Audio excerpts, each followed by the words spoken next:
Hello everybody. Welcome to this week's messages. I'm just popping in here. I know that I'm putting this out late, but I just wanted to give you some messages to carry with you through this week. And this is good until the 25th of July. So let's just go ahead and dive into it. For those of you who are wondering though, let me just say the mid-year 2020 overview readings. So filling in the rest of the gaps with 2020, just like a halfway check-in. I'm going to be combining those with the August readings, so I'll be doing those this week, and I might get them out at some point this week, otherwise they'll be out next week. So just giving you a heads up on what's going on there. And as always, make sure you subscribe to this channel, and let's get into it.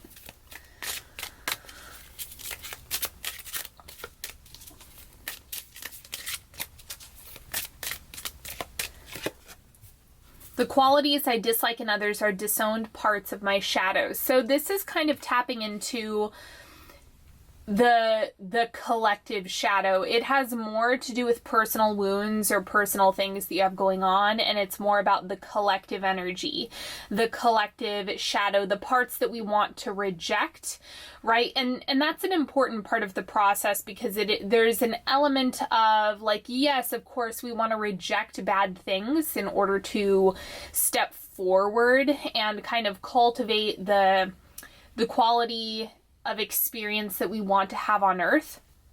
But remember, when you completely disown or persecute a part of yourself or the collective shadow, that actually doesn't give it the opportunity to transform and heal. That just pushes it into an area where it can fester. So you don't want to push it farther into the dark.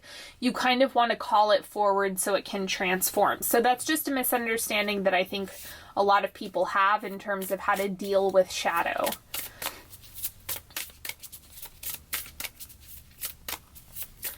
Let's see what else we have. Peacefulness. I have a peaceful, tranquil, and untroubled heart. This is where I choose to spend my time. I can bring guests, but any person, thought, or event that brings drama or chaos is not invited. My heart is a special property, and I'm going to keep it that way so we can all keep enjoying it, and I can get my security deposit back. Okay, so this is also about what are you saying yes to in your space or in your environment? What are you saying yes to in relationships? What are you approving of? Because what you say yes to will grow it and compound and expand. So you really need to take some inventory on what you're holding in your heart, and there's all sorts of ways this can manifest. You know, this can be something that maybe you're blocking yourself from receiving more love, right? That can also be an issue that people have. But it can also be if you're letting too many people in and you're getting tossed around and you're in emotional turbulence because there's too much chaos in there, then that also is something where maybe you're going to need to implement more boundaries. So feel into wherever you might be with your heart. And of course, Leo season transitioning into this fiery time, heart-centered time, is asking us to think about the heart as well. And then, what else do we have? Allow. Be curious about any resistance. Commit to releasing any programs of not enough. Help is here and simply waiting for your yes. Let me pull one more of these.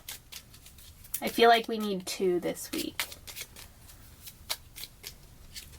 Foundation, lay the concrete first. Establish patterns, create coherency and stability. Know that you deserve sustainability. Allow it in.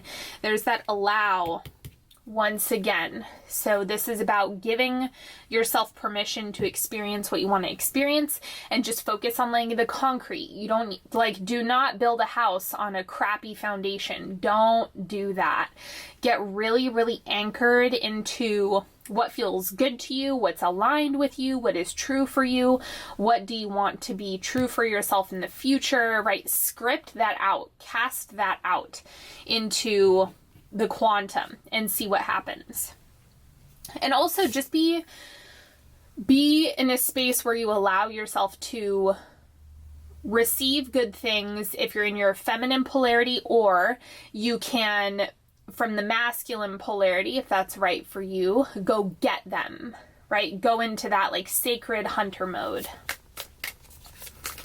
Let's see what else is going on.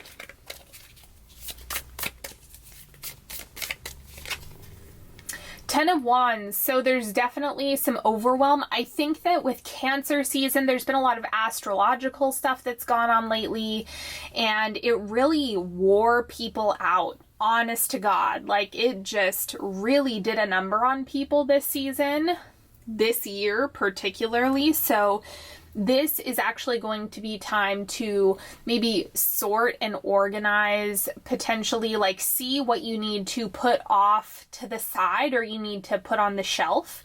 This is a good time to really check in. What do you want out of the rest of 2020? I think this is the time to just ask yourself, what do I actually want to carry with me and what do I need to let go of? So let's see what's shifting out for you. Nine of Pentacles. Okay, this is interesting. I want to pull the oncoming energy first before I really read that. And we have the Sun. This looks very strategic, very business, right? With that Nine of Pentacles. So maybe this is more of the practical side of things. What I mean when I say the practical side of things is it might just be strategy, organization, planning, right? Like there's some overlap with that here. Like we don't want to abandon practicality altogether, of course not, but it actually seems like you're moving into having more fun, pleasure, play, enjoyment, right? That's what the Sun delivers to us. And so this is what is available to you. It doesn't have to be all business or, you know, in the Nine of Pentacles, this is a nice energy to work with. But it's also because you have the Ten of Wands, the overwhelm in the center, this may have gone a little bit too far extreme. It may have been like overly rigid, overly structured, kind of thrown you out of healthy alignment and into I have too many things, or there's too much going on, or I have 18 different irons in the fire right now. What do I tend to first? And so I am getting that the solution or the oncoming energy for this is a matter of feeling good. Like, what is it that makes you feel good? What makes you feel aligned? What makes you feel like your best self, or like the version of you that you want to evolve into? And that's where the focus needs to go.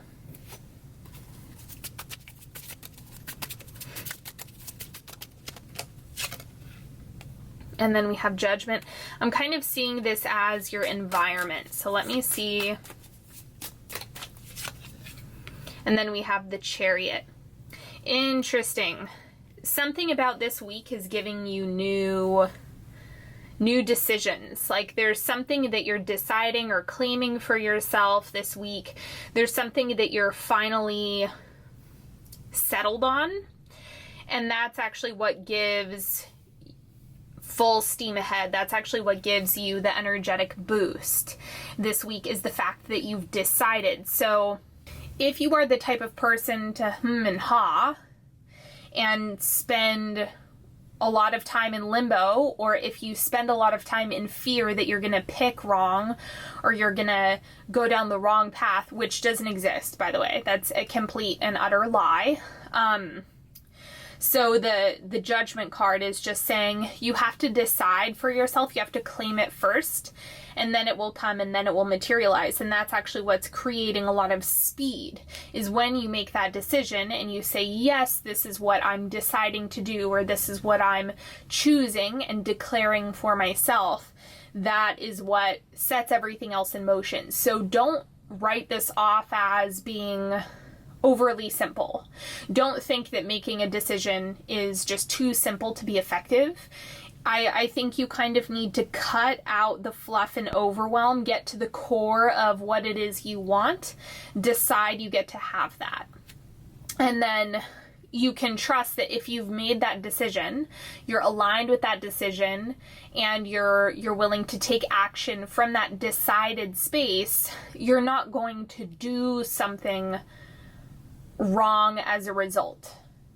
So sure, you could take actions that maybe don't bear any fruit, or maybe take actions that you decide aren't right for you, but that's not a wrong choice or decision. The whole like right and wrong choice is just something that you kind of have to set aside and just get to the decision, get to the core of it, which is what the Ten of Wands is helping you highlight, because the overwhelm means you need to declutter. It means you need to reprioritize, because not everything can stay at the top of your priority list.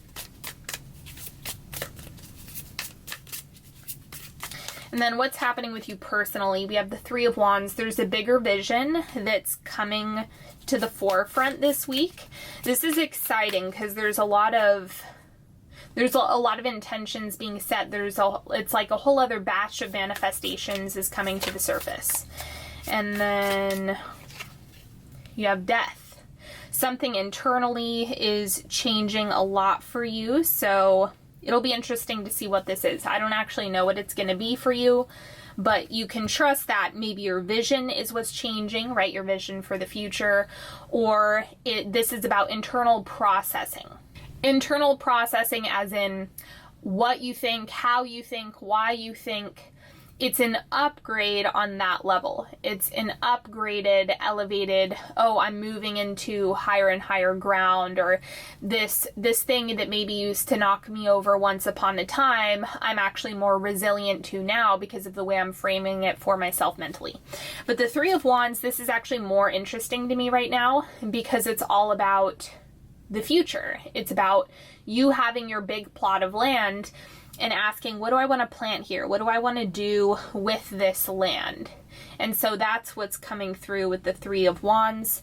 And so you really have an opportunity to decide that for yourself, just to make sure that you're not living in the old story. Like, don't hold yourself back and say, well, I can only ask for X, Y, and Z when really I want A, B, C.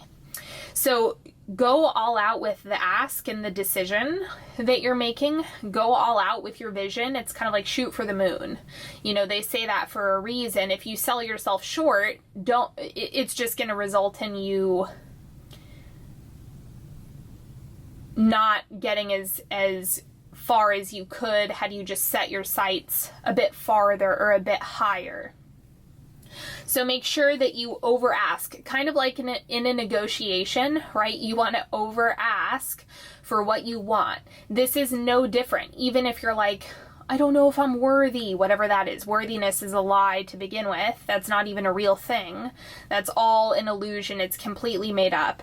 So you can battle that, you can change that. Maybe you're being reborn out of those mindsets, but at the end of the day, you really want to claim the over ask, like asking for more.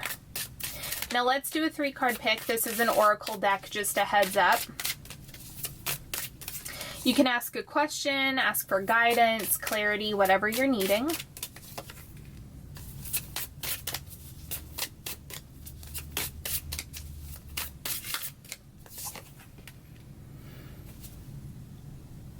Card number 1, high flying. So this is ascension, metamorphosis, change, personal evolution. Again, lots of change is here. That's what's unfolding. So there's compounding change, more. You can, I will say, there's a little bit of fear coming off of this card, just in the sense that, of course it's scary. You know, change is scary. We like being comfortable. We like complacency in certain regards. And so this can be really intimidating, but if you just lean into it and allow yourself to kind of get swept away in your personal evolution, it will feel a lot better. So I follow the Angry Therapist on Instagram, and he told this story of when a lobster is outgrowing its shell, it's the most terrifying experience because it's the most vulnerable, where in the middle of finding their new shell, their old one starts to become too constricting, and if they don't leave the old shell, they will die. But it's kind of that style where you have to do the scary thing in order to get into your new shell. And that's what this is reminding me of. So just lean into it. And then card number 2, we have embrace. This is referring to external circumstances, whatever you have going on. The embrace card, at least, it's like embrace the change, embrace the flow, embrace the good moments that you're having, right? Things get to be good, let them be good, or like embrace the discomfort, embrace the pain, embrace the, you know, the other side of the spectrum, right? Maybe there's deep healing that's taking place, and with that can be pain, right? But I don't want anyone to like think of pain as being the enemy, right? Pain is a teacher, but it's not the enemy. So allow yourself to embrace all facets of the human experience that you're having right now. Make sure you're just enjoying the full spectrum of reality, even though that can be really daunting and really dark, because that includes shadow, right? Which is kind of where we started this whole reading. And then card number 3, soul knowing. Go meditate on it, use your intuition, you know, use your metaphysical tools, because there's all these like different astrological glyphs in here. And so this is like your soul knows, and a lot of the time the soul will hide things from the mental body so that we because we don't want to know too much and then prevent ourselves from getting what we need. So this is like your soul knows. So you need to let your soul know and listen to your guidance, your intuition as much as possible. Don't allow your mind to run you at this point in time. Lean into the intuitive piece, lean into kind of more of the woo-woo side of things, and let that be what guides you right now. And that's going to serve you best. All right, everybody, that's all that I have. Thanks for hanging out with me today. I hope this has been helpful. Drop a comment, hit the like button, subscribe, share with all your friends. Don't forget to check me out on Instagram at Onyx Healing, and sign up for my newsletter. It's awesome. I'll see you next time.